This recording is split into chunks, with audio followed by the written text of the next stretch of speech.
নমস্কার বন্ধুরা, শান্তি রান্নাঘরে সবাইকে স্বাগত। আজকে চলে এসেছি একটি হেলদি ইভিনিং স্ন্যাক্স রেসিপি নিয়ে। বাচ্চা থেকে বড় সবারই কিন্তু এই স্ন্যাক্স রেসিপিটি খুবই পছন্দ হবে আর হেলদিও বটে। আজকে বানাচ্ছি বেবিকর্ন দিয়ে একটি চাট রেসিপি, যা খুব সহজে হয়ে যাবে আর হেলদিও বটে। তার জন্য লাগবে প্রথমেই বেবিকর্ন, ক্যাপসিকাম, পেঁয়াজ এবং টমেটো। প্রথমেই আমি বেবিকর্নটাকে ছোট পিসে কেটে নেব। আগে থেকেই ভালো করে ধুয়ে পরিষ্কার করে রেখেছিলাম। চাইলে এর থেকেও ছোট টুকরো করে আপনারা কাটতে পারেন। এইভাবে সমস্ত বেবিকর্নগুলো কেটে নিচ্ছি। বেবিকর্ন কাটা হয়ে গেলে বেবিকর্নগুলোকে অল্প জলের মধ্যে কিছুটা ব্লাঞ্চ বা সেদ্ধ করে নিতে হবে। এখানে আমার লাগছে আরও ক্যাপসিকাম, পেঁয়াজ এবং টমেটো। তাই একটা ছোট সাইজের ক্যাপসিকাম প্রথমে 4 ভাগে ভাগ করে নিয়ে তারপরে এরকম ট্রায়াঙ্গেল করে কেটে নেব। এখানে ক্যাপসিকাম, পেঁয়াজ এবং টমেটো অবশ্যই দিতে হবে। চাইলে আপনারা গাজর, ব্রোকলিও দিতে পারেন, তাতেও কিন্তু খেতে একই রকম থাকবে এবং অনেক কিছু সবজি একসঙ্গে খাওয়া হবে। আর বাচ্চাদের জন্য এইভাবে সবজি খাওয়ানো যেতে পারে, খুব সহজে বাচ্চারা কিন্তু খেয়ে নেবে এইভাবে যদি আপনারা বাড়িতে বানিয়ে দেন। এখন ক্যাপসিকাম কাটা হয়ে গেছে, এবার কেটে নেব পেঁয়াজ। পেঁয়াজও আমি বড় টুকরো করে কেটে নিচ্ছি। যেইভাবে আমি ক্যাপসিকামের টুকরোগুলো রেখেছি সেইভাবে আমি কেটে নেব। এখানে আমি পেঁয়াজটাকে প্রথমে 4 ভাগে ভাগ করে নিয়ে ওপরের খোসাটা ছাড়িয়ে নিয়ে পেঁয়াজের কলিগুলোকে এক এক করে আলাদা করে নেব। এই রেসিপিটি বাচ্চাদেরকে ইভিনিং স্ন্যাক্সে দেওয়া যেতে পারে, এছাড়াও স্কুলের টিফিনেও দেওয়া যেতে পারে। তাছাড়া বড়রা যদি রাতের ডিনারে হালকা কিছু খেতে চান তাহলে এইভাবে বানিয়ে খেয়ে নিতে পারেন। তাতে কিন্তু পেটও ভরা থাকবে এবং হেলদিও হবে। এইভাবে পেঁয়াজের খোসাগুলোকে ছাড়িয়ে নেওয়ার পরে পেঁয়াজের কলিগুলোকে এক এক করে আলাদা করে নেব। সমস্ত সবজিগুলো এইভাবেই কেটে নেব একটু বড় টুকরো করে।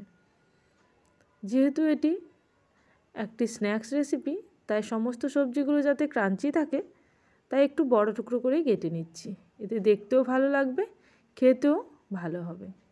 এবার আমি টমেটো কুচি করে নেব। টমেটো কুচি করার সময় টমেটোটাকে প্রথমে 4 ভাগে ভাগ করে নিয়ে তারপরে ওই টুকরোগুলোকে আবারও হাফ করে নিচ্ছি এবং মিডিলের সিডসগুলোকে ফেলে দিচ্ছি। সমস্ত সবজিগুলো ঠিক একইভাবে কেটে নিলে দেখতেও সুন্দর এবং খেতেও ভালো হয়। একটা পাত্রের মধ্যে বেশ কিছুটা জল নিয়ে নিয়েছি। জলটা যখন ভালো করে ফুটতে শুরু করবে সেই জলের মধ্যে স্বাদ অনুযায়ী লবণ দিলাম, ওই ধরুন হাফ টিস্পুন মতন। এবার আমি এখানে বেবিকর্নগুলো দিয়ে দিচ্ছি। বেবিকর্নগুলোকে 5 থেকে 7 মিনিট সেদ্ধ করে নিতে হবে, যাতে বেবিকর্নগুলো ক্রাঞ্চিও থাকবে অথচ ভালো মতো সেদ্ধ হয়ে যাবে। এরপরে আমি বেবিকর্নগুলোকে জল থেকে তুলে নিয়ে নেব। তারপরে আবারও একটা কড়াই বা পাত্র বসিয়ে রান্নাটা করে নেব। এই রান্নাটি করতে খুব একটা খাটুনি লাগে না এবং খুব সহজেই রান্না হয়ে যায়, কিন্তু খেতে অপূর্ব হয়। এবার বেবিকর্নগুলোকে একটা প্লেটের মধ্যে তুলে রেখে দেব। সমস্ত বেবিকর্নগুলো তুলে নিচ্ছি এবং এখানে আমি আর একটি কড়াই বসিয়ে দেব গ্যাস ওভেনের মধ্যে। কড়াই বসিয়ে দিয়ে এর মধ্যে দিয়ে দেবো অল্প পরিমাণে বাটার এবং তার সঙ্গে দিচ্ছি অল্প পরিমাণে সাদা তেল। বাটারটা যাতে পুড়ে না যায় সেই জন্যই কিন্তু আমি এখানে সাদা তেলটা অল্প পরিমাণে দিলাম। এরপর দিয়ে দেবো হাফ টিস্পুন মতন কোড়ানো রসুন। রসুনটা দেওয়ার পরে কিছুক্ষণ নাড়িচাড়ি রসুনটা ভেজে নেব, তবে খুব বেশি ভাজবো না, হালকা ভেজে নিয়ে তারপরে আমি এই বেবিকর্নগুলো দিয়ে দিলাম। বেবিকর্নগুলো দেওয়ার পরে গ্যাসের ফ্লেম আমি হাই করে দিয়ে এবার এক এক করে সমস্ত সবজিগুলো দিতে থাকবো এবং গ্যাসের ফ্লেম হাই থাকার জন্য অনবরত নাড়াচাড়া করতে থাকবো। এই সবজিগুলো যাতে ক্রাঞ্চি থাকে সেই জন্যই কিন্তু গ্যাসের ফ্লেম হাই অবশ্যই রাখতে হবে। স্লো ফ্লেমে করলে সবজিগুলো এবং পেঁয়াজগুলো খুব তাড়াতাড়ি নরম হয়ে যাবে, তাতে টেস্টটা অতটা বেশি ভালো আসবে না। এবার আমি সমস্ত সবজিগুলো দিয়ে নাড়াচাড়া করে দিয়ে দিলাম গোলমরিচ। প্রয়োজন মতন গোলমরিচ দিতে হবে। এখানে আমি 1/4 টিস্পুন পরিমাণে দিলাম। যেহেতু আমি পরে এখানে চিলি ফ্লেক্স দেবো সেই জন্যই আমি অল্প গোলমরিচ দিলাম।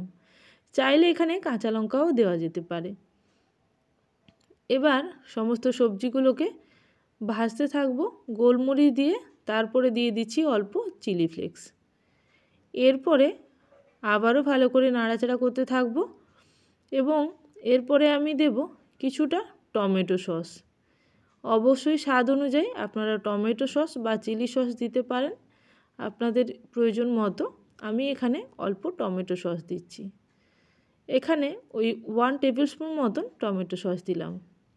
এবার আবারও ভালো করে নাড়িয়ে নিচ্ছি। এখন কিন্তু গ্যাসের ফ্লেমটা আমি কিছুটা স্লো করে দিয়েছি, রান্নাটা প্রায় শেষের পথে। একেবারে শেষ পর্যায়ে কিছুটা পিৎজা সিজনিং বা যদি আপনাদের কাছে কিছুটা অরিগানো থাকে তাও দিয়ে দিতে পারেন। আমি এখানে পিৎজা মিক্স বা পিৎজা সিজনিংটা দিয়ে দিলাম। দিয়ে নাড়াচাড়া করে গ্যাসের ফ্লেম অফ করে দেব। রান্নাটা আমার সম্পূর্ণ রেডি।